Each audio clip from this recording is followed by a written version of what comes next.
Ang dumi kaya ng tenga ng baby namin.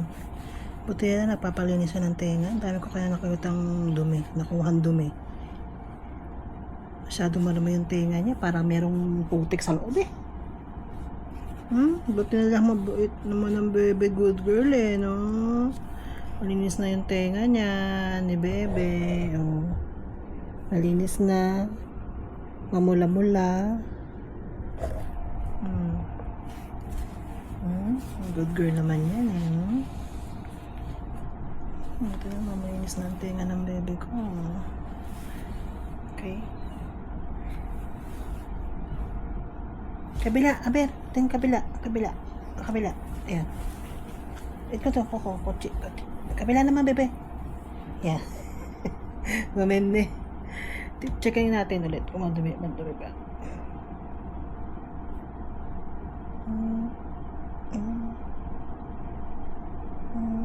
Hindi naman siya gano'ng madumi. Okay na. Nalinis ko na kasi nalinis ko na siya kanina eh. Kaya mamula ang tenga. Yan o, mamula. Laki naman nilinisan ko ng mimi ng tenga niya, ha? Ito ka na muna, ha? Ito ka na, dali. Usog na doon. Usog na. Usog na, dali na, bebe. Ayan, ang galing. Galing talaga. Pwede. Dali. Pwede, kutsi.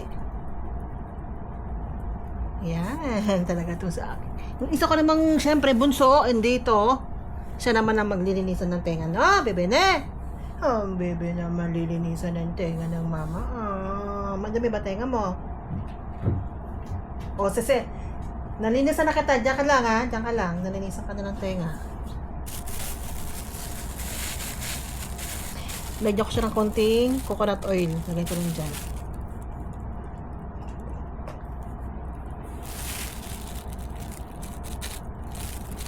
Ayan. Hindi masyadong basang-basa. Ito. Ay, paano ba? Ito yung tenga ni bebe eh. Hindi naman masyadong madumi yung kay Lucky. Kasi malat yung tenga niya. Si Hana napakadumi ng tenga. Lalo na yung kanan. Kanan na ano. Kay Lucky malinis naman eh. Malinis naman yung tenga ni Lucky. Wala naman dumi oh.